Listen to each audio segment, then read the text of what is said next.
नमस्कार. आज आपण ओल्या वाटाण्याची कचोरी करणार आहोत. त्यासाठी गॅसवरती मी पाणी गरम करत ठेवलं आहे आणि 1 वाटी वाटाणा मी त्यामध्ये टाकलेला आहे. थोडंसं मीठ टाकलेलं आहे.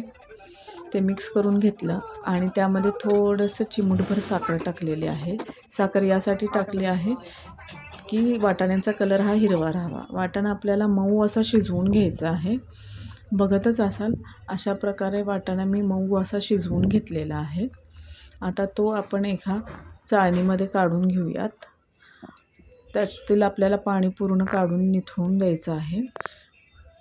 हे असंच ठेवू आणि तोपर्यंत आता आपण कणिक मळून घेऊयात. त्यासाठी मी 1 वाटी मैदा आणि 1 चमचा रवा टाकलेला आहे. अर्धा चमचा ओवा घेतलेला आहे. चवीनुसार मीठ टाकलेलं आहे आणि 2 चमचे तेल ॲड केलेलं आहे. आता हे तेल आपण छान ह्या पिठाला चोळून घेऊयात किंवा मिक्स करून घेऊयात अशा प्रकारे की असा गोळा झाला पाहिजे.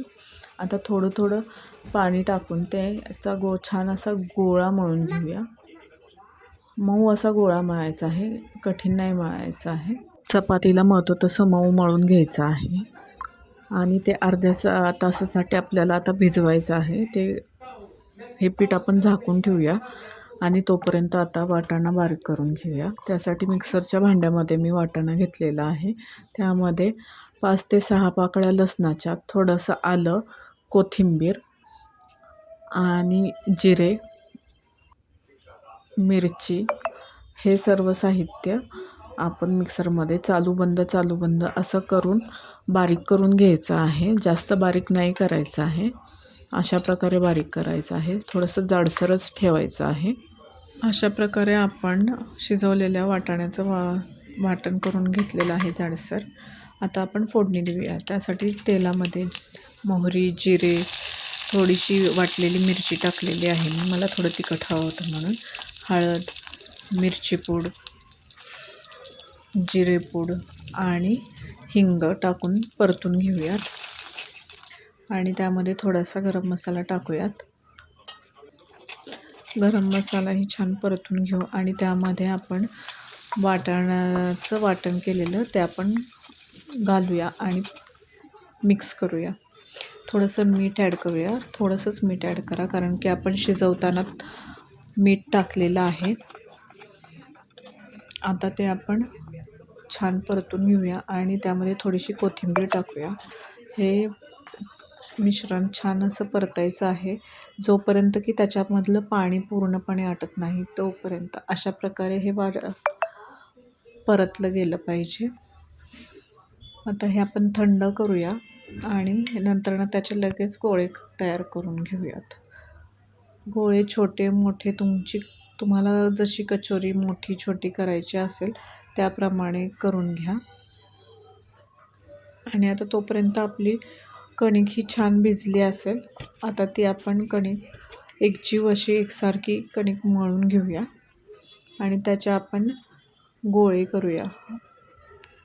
हे सर्व ह्याचे गोळे तयार करून घेतलेले आहेत आणि आता आपण त्याची पारी तयार करून घेऊयात. पारीमध्ये जाडसर ठेवायचे आहे आणि त्यामध्ये आपण केलेला गोळा ठेवूया आणि छान मिटवून घेऊया. गोळा व्यवस्थित असा आपल्याला मिटवून घ्यायचा आहे आणि वरचं एक्स्ट्राचं पीठ काढून घ्यायचं आहे आणि व्यवस्थित आपल्याला वरचं त्याचं तोंड मिटवायचं आहे. पुरण भरतो तसं आणि हातावरती तो गोळा ठेवून असा हाताने प्रेस करायचा आहे जेणेकरून सारण कडेपर्यंत पोचेल. अशा प्रकारे आता आपली कचोरी तयार आहे. तेल गरम करूया आणि सर्व कचोऱ्या आपण तळून घेऊयात. कचोऱ्या ह्या मंद आचेवरती तळायच्या आहेत आपल्याला. सोनेरी लाल रंगावरती आपल्याला तळून घ्यायच्या आहेत सर्व कचोऱ्या. तुम्ही बघतच असाल अशा प्रकारे आपला छान कलर आलेला आहे कचोरीला. अशा सर्व कचोऱ्या आपण तळून घेऊयात आणि आता तयार आहेत आपल्या मटारच्या खमंग अशा कचोऱ्या.